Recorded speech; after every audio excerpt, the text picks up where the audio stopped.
لو أنزلنا هذا القرآن على جبل لرأيته خاشعا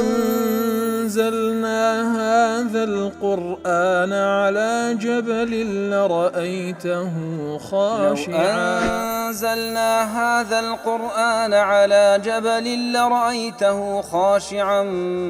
متصدعا من خشية وتلك الأمثال نضربها للناس لعلهم يتفكرون.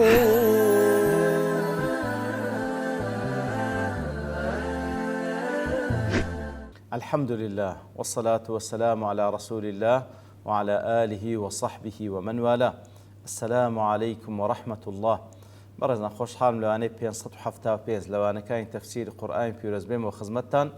بأم بس رزامندي رب العالمين وهي وادان مئويا السودي ليور بقرن. أعوذ بالله من الشيطان الرجيم. بسم الله الرحمن الرحيم. وقالوا لولا أنزل عليه ملك ولو أنزلنا ملكا لقضي الأمر ثم لا ينظرون. بارك وشويستان هل دريجي أو آتانك رب العالمين باز لموقفي كساني بيبا وردك كوكو لسندين واني تريج باس ما كرديا باور نهيناني كساني بيباور لبر أوينية كبلغو دليل نية لسر أوي كوا أو دين حقا پیغمبر صلى الله عليه وسلم نيردراوي خوايا وقرآني بيروس كلام الله تندين بلغيه لسر أو حقا اگر كسك بإنصاف وتمشابك بلام كساني بي باور أصلا ناوي باور بيني اگر همو آتيش كبخوي داوادك خوي قولوا زيب زيبك حر إيمان ناينن يتدلين وقالوا لولا أنزل عليه ملك اگر بيت ملائكتك داب زيبا شاهدي بدابا كأو رسول الله خوي يقول فرمي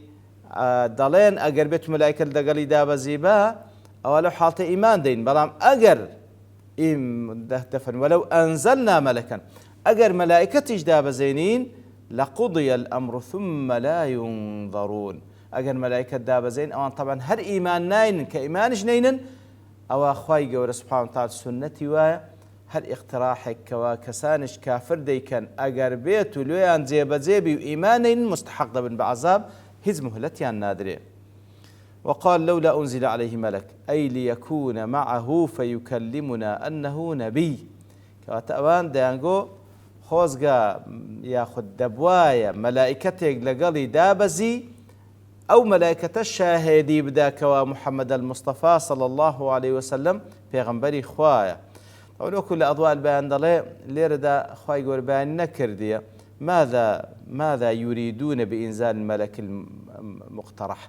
ليردا بيان نكردية كوا لولا أنزل عليه ملك لبرتسي ملائكتي لقلبي بلكو لآياتي ترخواي قول سبحانه وتعالى بيان دكا أوان ما بس تيانسية كوا ملائكة لقلبي وكل سورة فرقان دفرمي. وقالوا ما لهذا الرسول يأكل الطعام ويمشي في الأسواق لولا أنزل إليه ملك فيكون معه نذيرا. كواتا دانقو كودا بي پیغمبري خوا كسك كوا پیغمبري خوا بي عيني وكو باقي بشر خواردن بخوا ولا بازارا بقريتن بوي كوا ايشو كارو كسابت بكا ادي نابي ملائكة لقلي دابزي اويش لقلوي انذار ما بكا ولقلوي شاهدي بدا كوا پیغمبري خوايا كاتما بس يعني او ملائكتي كذا بزي لقلوي بيو شاهدي بدا كوا پیغمبري خوايا. طبعا خواي يقول ولو انزلنا ملكا لقضي الامر اگر ملائكه دابزي او لقضي الامر همش تكوتاي بيده او وكو جوابك لبو او اقتراحو او بيشنياري اوان ديكن وبياني اوج دك لبرتسي تشتق مانعك او اتدابز او اقتراح حيوان زيبي اوش او لو خواي قوله اقتراح بيشنياري اوان زيناكا وهو البقيا عليهم تاوك بمينينوا سنك اگر بيتو كي لا يكونوا كالباحث عن حتفه بظلفه تاوك او كسيني لينيتن كوا بدستي خوي بپنزكاني خوي زيغاي هل دقول لنتيجه دا بخوي تيدسي كواتا معناه كي والدي أن الملك لو أنزل على رسول الله صلى الله عليه وسلم أقل بيت ملائكة دابزي وكؤان اقتراح دكن لقل بيغمبر صلى الله عليه وسلم في صورته لە شێوازی خۆی دابەزی ئەو مەلایکەتەوە، واتە بە شێوازی مەلایکەت دابەزی ئەوانش بیبینن. وهي آية لا شيء أبين منها وأيقن. ئیتر لەو حاڵتە ئەو مەلایکەتەکە بە شێواز خۆی دابەزی و شاهدی بداکەوە پێغەمبەری خوایە کە هیچ گومان نامینێ لەو گومانانێ ئەوان هەیتیان، ئەو جا لەگەڵ ئەوەش تەمەن هەر ئیمان نەینان لحاق بهم العذاب وفرغ الأمر. لەو حاڵەتەی سنەتی خوای گەورەوە ئەگەر بێت و اقتراحێکەوە کەسانێک بیکەنە شەرتی ئیمان، ئەگەر بێت و فلانشتمان لێ بکە ئەمە ئیمان دەین کە خوای گەورە ئەو فلانشتە لێ جێبەجێکردن، هەر ئیمانیان نەینە سنەتی خوای گەورە وایە یەکسەر عەذابیان لۆ دەنێری و شتەکە کۆتایی پێدێ. فإن السنة الله قد جرت في الكفار أنهم متى اقترحوا آية ثم لم يؤمنوا استؤصلوا بالعذاب. كواتا أو السنة إخوة سبحانه وتعالى وكل أمة كان بيشتر ما ننزل الملائكة إلا بالحق وما كانوا إذا منظرين لسورة الحجر دفرمي. كواتا يا ملائكة دانا بزين إلا بحق نبي إلا دواي دا بزين ملائكة أوهان هز مهلتيان نادري كوا آية إيمان دنيان إيمان ناينن إيمان ناينن يكسر خواهي يقول استزاد نيري. وهروا لسورة الفرقان في يوم يرون الملائكة لا بشرى يومئذ للمجرمين. كاتك وملائكة دبينان هيز مجديق نامين لبو كسانش مجرم بلكو مجرم يكسر سزايدة السري. ثم لا ينظرون أي ثم لا يمهلون. لو حالتك إيمان ناين لدواي أو كوا ملائكة بساي خوان دبينان هيز مهلتي النادرة بقد ساوترو كان يشيش فضلا عن أن ينظروا به. كواتا لو حالتي نكهر إنزاريان داتي بلكو يكسر سزان لودي. كاتي كذا فرمي ثم لا ينظرون ثم لا ينظرون. دليتا لبر أوي كاتي كوا أو اقتراحي أوان كرديتيان بهاتني ملائكة كاتي كوا ملائكة دي وإيمان ناينن قزيكا كوتاي بيدي وهيتيش تاوروانيان ناكري كذا فرمي ثم لا ينظرون ليردا معناه أوي كاتك كوا هز مهلتيان نادري أو مفاجأة زور تندو ناخوشة كواتا يقل صفاته هر ناخوشة كان عذاب أو كوا مفاجئ بي لو كاتش أو إن كإيمان ناين بمفاجئي عذاب ديت السريان. زمخشري كاتك كوا باس لو آتذكا كذا فرمي سنتي خواي جورا وكو باس ما كر سنتي خواي جورا كاتك كوا اقتراح پێشنیاری کافرەکان جێبەجێ دەبی بەڵام لە دوای ئەو شەر ئیمان ناین یەکسەر سونەت خوای گەورە ناویان دەبا. زمەخشەری بە شێوەز کەش لێی دایتەوە لێکی دایتەوە دەفەرمی عند نزول الملائكة وأنه يزول الاختيار الذي هو قاعدة التكليف فيجب إهلاكهم. تفرمي لبر أوي لناو دبردرين لبر أوي كاتك وملائكة دادا بزي ولسر هيئتي خوي ديبينن لو حالة اختياريا نامين تكليف باقي كبابن لسر أساسك قاعدة التكليف تسيا قاعدة التكليف هو كأمام مختارين مخيرين ئێمە مخەیەرین لەوەی کەوا کاتێک کەوا بە بەڵگە خوای گەورە داوامان لێ دەکا ئیمان پێبینین لەگەڵ ئەوەش کە خوای گەورە غەیبە سوبحانەه وتەعالە مەلائیکەت غەیبە و چەندین شتی دیکە لە دوای مردنەوە لە ئێمە غەیبە کە خوای گەورەمان باز دەکا.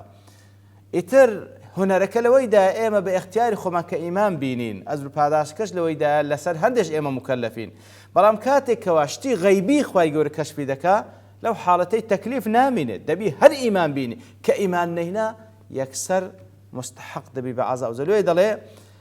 سببي أو كوا عذاب لدواي هات نخوار والملائكة أصلا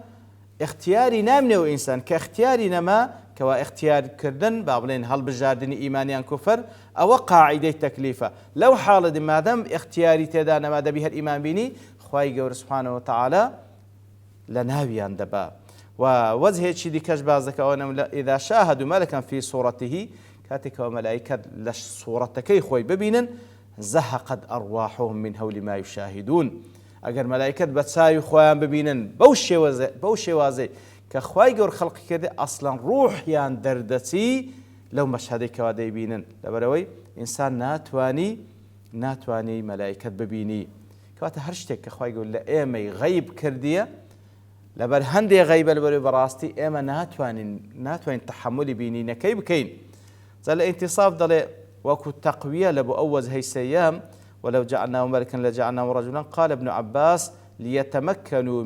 من رؤيته ولا يهلك من مشاهدة صورته كواتا أجر بيتو بو شوي ابن عباس شر بوز هي باس كده أجر بيتو ملائكة داب زين وكو أوان داوا دكان تاوكو بخوان بتساي خوان ببين لو حالتا ناتوان ببين لبروي ببينيني لناو دسن يكسر تاوكو دلي أبو السعودي شهر أوز هي باس كرديا لبر هنديك أخوي قد فهمني أجر بيتو زيبي أوان يكسر لناو دسن أبو السعودي شهر لبروي ناتوان تحملي بينيني ملائكة بكان والحال أنه من هول المنظر بحيث لا تطيق بمشاهدة قوى الآحاد البشرية بشر أو طاقتين هي ملائكة بتساي خوي ببيني لويا أويك دش بيندري لملائكة زيادة لسر شوي بشرة حتى وكذا تماشالك بيغمبران عليه الصلاة والسلام كاتك وأخوي ملائكة دنيرتلان كاتك وملائكة دنيرتلان لبو وحي وكو جبريل عليه الصلاة والسلام يأخذ ملائكة دنيرتلان بتشوي دنيرتلان على صورة البشرية لسر شوي بشريك دانيري كوكو ميوانكان كهاتمنا لا إبراهيم عليه الصلاة والسلام وهاتنا لا لوط وأوانيك وخصم داود عليه السلام وأوانيك وهاتنا لا داود عليه السلام كواتا وكو دهاتنا جبريل عليه الصلاة والسلام زور زال لسر شوي دحيي كالبي دهاتا لسر أو صورة دهاتا لا بيغمبر صلى الله عليه وسلم كواتا بينيني ملائكة آسانية بالنسبة بيغمبران آسان نبوة فكيف برانبر يأخذ بالنسبة غير أوان فلو شاهدوه كذلك لقضي أمر هلاكهم بالكلية كواتا أقر بيتو بشيوي خوي ملائكة بن وكو أوان داوادا كان لقضي أمر هلاكهم بالكلية بتواوتي برياري لناو تسونيان ددريو لناو دتسن واستحال جعله نذيرا مستحيل ملائكة لسر شوازي خوي بي ببتم بيغمبر لبو بشرية لبروي ناتوانا بيبينا وهو مع كونه خلاف مطلوبهم مستلزم لإخلاء العالم عما عليه يدور نظام الدنيا والآخر من إخصار الرسل وتأسيس الشرائع كواتا أوي أوان داوا دكان مخالفة لقل ويستي خواي قورا سبحانه وتعالى بيغمبران دنيري لجنسي بشر شريعتي شي ريكو بيتش شامبي دنيري لبوي كوا بشريت بسعادته وبختوري بجيان وهلوا لقيامتيش باتباعي أو شريعتي بيغمبرانيان بختور ببن يتر أقربته اقتراحي أوان زيبتن بناردني ملاك أصلا تواناي بينيني ناكن مستحق دبن بعذابه أو سنة إخواي قول سبحانه وتعالى مخالفي ويستي أوانا والحاصل لدواي أو أخواي قول سبحانه وتعالى كاتك أو جهانيك لبرتسي بهاتني ملائكة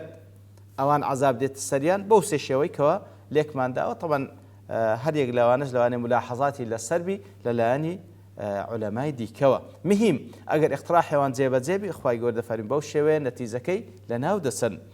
ولو جعلناه ملكا لجعلناه رجلا وللبسنا عليهم ما يلبسون ولو جعلناه ملكا أجر بيتو وكو ملائكتي أو أوان داواي دكن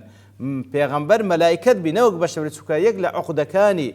همو بشریت بناردنی پیغمبران دیانگو کود بی بشریک بت پیغمبر برو قیاس عندك لسر خودی خوان چنده ذاتی چی پیسو کمن کود بی او بت پیغمبری خوا والعیاذ بالله نازان کا پیغمبرانی خوا لاشرف خلق بهر حال داوا عندك الملائکت بت پیغمبر خوا يقول دفن ولو جعلناه ملكا اگر بیتو لسر داواکاری اوانیش